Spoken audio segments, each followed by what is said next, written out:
Hello, everyone. You're watching One India News, and I'm delighted to welcome you to our show, Never Say Die, in a new format.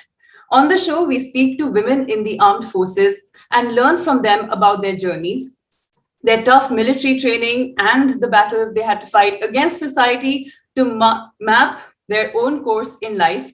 And we hope that upon watching this show, you also are inspired to do the same. I'm delighted to welcome to the show today Captain Meera Dave. Thank you very much, ma'am, for being here.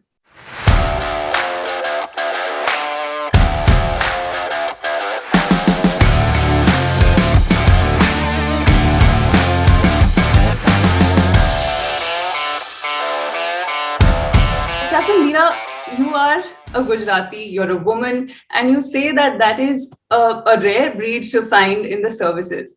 So, what inspired you to join the army? So Deepavali, you very rightly mentioned this is a very unique combination one will find. Woman officer, very rare.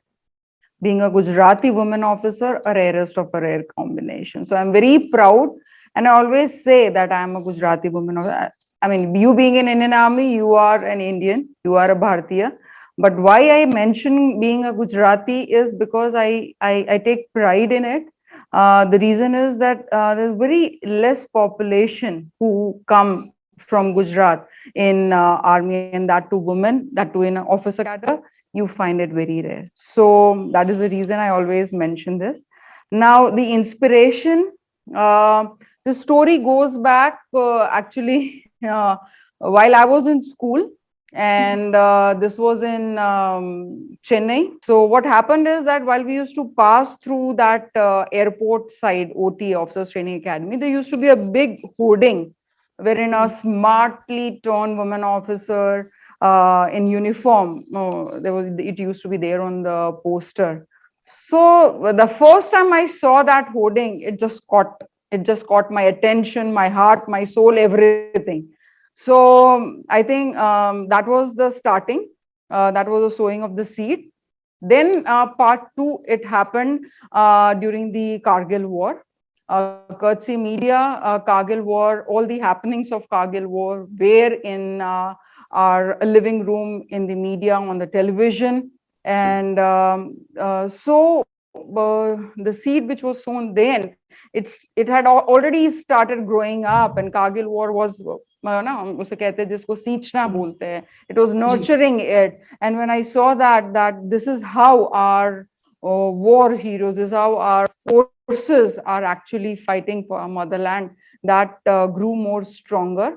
And then happened the third step is when I pursued my NCC in my college, when I was very much sure that this is the path I want to pursue ahead. This is the OG, this is the olive green uniform I want to adore, I want to wear and serve my motherland. So that is how this has happened. Since you didn't have anybody in the family to guide you through the process, how did you manage that yourself? What was that like? Unlike what is happening today, when like I go and take lectures, I deliver seminars, webinars to the college students, the university students, to give them an entire idea how life in armed forces is, how you can join, what are the possibilities joining the armed forces. We didn't have back then while I was attempting for the exams of armed forces. So while I was in my NCC, so NCC gives you that foundation, that what I would say, that discipline of the forces life, because you're already wearing a uniform. You have a general outline of the concept. And then, as I said, that while I joined NCC, it was for me to surely go into this path. I started going through all the examination papers, and my NCC ANOs who were there, they guided me on that path, that what all exams you have to give. I appeared for my first SSB, and I could clear my first SSB in the first attempt. So then I got into the merit list, and there's an entire process to it. You have to appear for a written exam, that is CDS, Combined Defense Services exam, that is being set by UPSC. जैसा हमारा IAS, IPS, UPSC के exams होते हैं, the same it has been set accordingly. So if I give you a example of me when I had appeared, it was around 4 lakh to 5 lakh of applications from entire India to appear for the examination. Once you clear that examination, you are called for an SSB interview, that is Service Selection Board interview. Wherein you have a 5-day long process of interview. Unlike any normal interview, which you have, आप एक दिन जाते हो, you have your interview and then you get your results. Here you are being tested psychologically. You check, they check your aptitude, they check your physical strength, they check your mental strength, and of course, interview is there. So it's a best ever formed examination pattern, interviewing pattern one can ever get through is SSB. That 5-day long process, and then you have your medical examination, wherein the candidate is being checked medically from head to toe. You have to be medically totally fit to even appear for the merit list, let alone the training. So then you compete for the merit list. So I started from 4 to 5 lakh applicants, and after the merit list, which is formed for that year, we were only 71 of us from entire India who got into Officers Training Academy for a 1 year of training. So it is not a smooth process at all. It is the capability of your mental strength, your physical strength, your aptitude, your knowledge. Now I would like to come to your training. What kind of struggles and challenges did you face and how did you overcome them? You can share anecdotes. Training is one of the best. Yesterday, I was speaking to one of my course mates, and we spoke after 2006, 2005. Yeah. So that was during the training when we spoke. And after so long years, when we spoke yesterday, it didn't feel that we had such a huge gap of 14, 15 years. So that is what training had done to us. Training was the best period of our life because we had sweat together, we had bleeded together, we had cried together, we had laughed together. That bonhomie, that comradeship, whatever you want to name it, I mean, that is the best ever bond one can ever have. That are the course mates of your army training.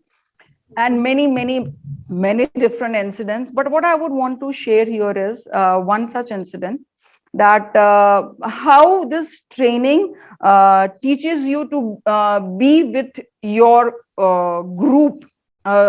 So you can never be alone in army and fight a battle. Right, a battle is always won when you are with your entire men group totally. You all different arms are together. No one person can win a battle or lose a battle. So that is what exactly academy teaches us. It teaches us to be together. It teaches us to be mentally strong rather than physically strong. So if I can say so, I didn't know. I used to do my physicals in schools and colleges, but that used to be 100-meter, 200-meter races and all that. It used to be very soft physical part of it. I didn't know that I had that capacity and capability to run 25 kilometers, 40 kilometers. That is what academy taught me, that, and it is a gradual process. It shows you that it is here and not on your strength part. So it gradually takes your mental barrier a step ahead. When you think that bus ab nahi ho sakta, and that is when you realize, oh, eureka, I can even do this. So that is what, wow. Because you are in a team. It so happened one time was, I'm talking about the group part, that we had to jump from 10-meter in swimming pool. And everyone was jumping and everything was happening. There's one course mate of mine. So she had that height phobia and water phobia. So she was standing there on the ramp and she was not ready to jump. Every one of us was pushing her. Our officer was pushing her that, okay, come on, jump, come on. But she did not nudge to it and she did not jump. So, okay, everything we got disposed of. That night around 1:32 at night, the bell rings and we are all asked to fall up and get on the ground. So we are back on the ground, and the one girl, our course mate, who did not jump, was standing alone, and all rest 70 of us were doing push-ups and rolling and jumping and a lot of ragda, which is coming, all physical ragda coming up for at least 1.5 to 2 hours. Bruises here and there, and pain in this joint and pain in that joint, and we are back in our barracks, and we were all cursing her because of you, and she was not given any punishment, mind you. Now look at the psych which goes here. So we were all cursing her, that's because of you, this is what has happened, and all this and this and that. Next day again we go to our swimming class without anyone uttering a single word, mind you, Deepavali, that course mate of ours, she goes on 10-meter, jumps at one go. And then she tells this to us that it is because of me you all had to suffer. I cannot take that happening with my course mates. I'll ensure that I'll be with my course together. This is the kind of training it goes. And no book can teach you this kind of training. No book can teach you this kind of bone homie or anything like that. Ma'am, beyond the physical aspect now, I want to ask you, did you ever have to, during your training or even during your service for that matter, did you ever have to prove yourself harder because you're a woman? See, the best part is in Officers Training Academy, we are trained along with our male cadets. So the male cadets are also being trained in Officers Training Academy, though we have our different courses. They run parallelly. So we don't compete with each other exactly there. We have our own 70, like while I was in the academy, we had 71 of us. Leave alone proving myself as a woman and then having that struggle or competing in that way. I always had to compete with myself. And I'm sure this is a story of each and every cadet, may it be a male or a female, because as I said, it breaks your mental barrier every day. Every day is a new journey for you in academy as well. So it is a competition with yourself that, okay, I have to do this today. I didn't know how to fire an AK-47 or how to fire a grenade or a rocket launcher. But yes, that was a new thing for me every day. May it be theory, may it be practical, running, anything you name it, how to, your etiquettes, mess etiquettes, your uniform wearing, the time you wear the uniform. It is so well, the course is so very well articulated in a manner that every day you have to compete with yourself so that at the end you can wear the brass on your shoulders. Ma'am, you were also posted in the militancy affected zone of Baramulla during your service. If I can come to that, can you tell me what your role was there and also why you think having women in such conflict zones is important? Baramulla has been a very, rather all postings have their own unique closeness to my heart. But Baramulla again has a very specific reason why it is very close to me. Because one, it was in a terror infected and affected rather militancy area. So it is a hub of militancy, as we all know, Baramulla. So we were equipped with live arms and ammunition 24/7. So बोले कि आप और कुछ भी छोड़ दो, बंदूक मत छोड़ देना अपनी. So it was that kind of a thing. That was very unique. That was a real experience I was having. That is one.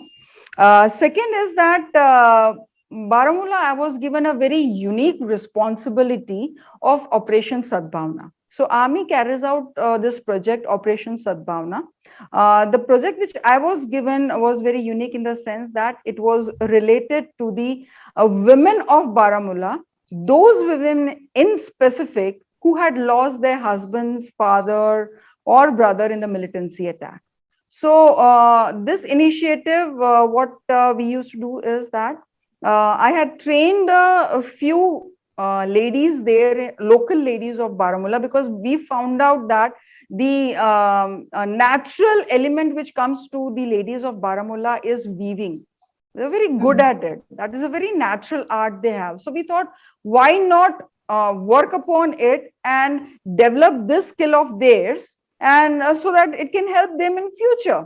So we had sent a few women to Usha Fashion Designing School in Lucknow, and they got trained there. They became teachers, came back, and they further trained other women like them, sorry, who were affected in that manner. So I was in charge of these entire group, and I'm very happy to say that in this tenure of when I was there in Baramulla, not less than more than 100 women got passed out of the institute, and they got empowered. They, at that end of my tenure, they started their own shops.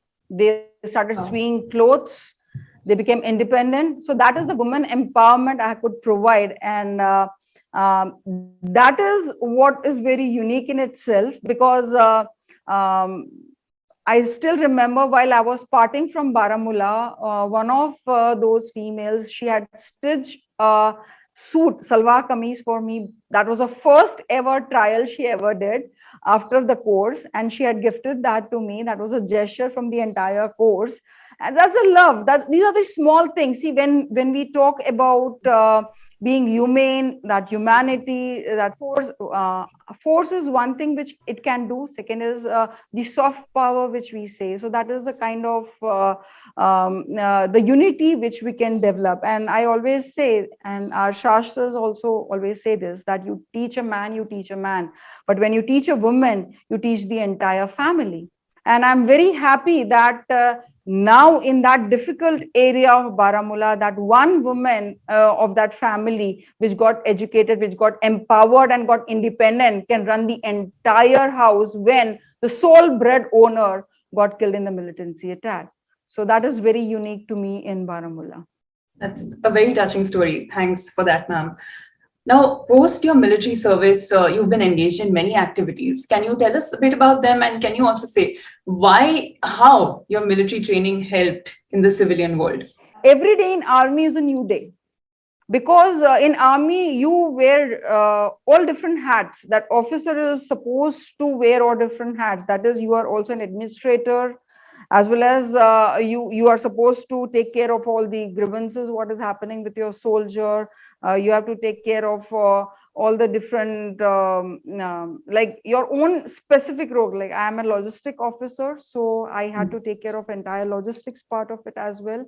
At the same time, there are civilians in our unit, so you also need to take care of the civilian part of the law, regulation, the courts, the different cases. So you wear different hats altogether. So you learn so much of in army, that this all, uska pura jo nichod hota hai, the best part of it, you can use it in the life ahead. And that has helped me in corporate when I had to deal with many different such incidences. Currently, I'm educating the youth, especially in Gujarat, that as I had mentioned to you, that we in Gujarat don't have much awareness of what exactly armed forces is. So I educate them, I take seminars, and I coach the youth for different opportunities in armed forces, the life in armed forces, and how to get through it. And ma'am, lastly, what message would you have to young women joining the forces, even young men who should now expect to have more women as their colleagues? What's your message? The best message Supreme Court has already given to them. The news Supreme Court has already delivered to them, that now our young women are they have many different doors open to them to join the armed forces, may it be through NDA, may it be through Sainik schools, RIMC. First, it was only Officers Training Academy, but now you have many different options. Now, since you have a pensionable service in front of you, you have an entire career path you can plan. So that clarity is very much required. So I want to say this to all the young girls out there, that if you have that clarity, just go for it, because this is the best ever profession you can ever choose in the terms of respect, terms of learning, adventure, enjoying the life at the fullest, and you learn to You learn to win, you learn to come out victorious in any situation which is given to you. That is how forces mold you, that is how forces give you that strength. So this is one of the best profession, one of the best way of life you can ever have. If you have that clarity, go for it. Captain Meera Dave, it was an absolute pleasure talking to you. Thank you so much for joining us. Thank you so much, Deepavali, for inviting me to this show, and wishing all the best and all the success to your show. Thank you, ma'am.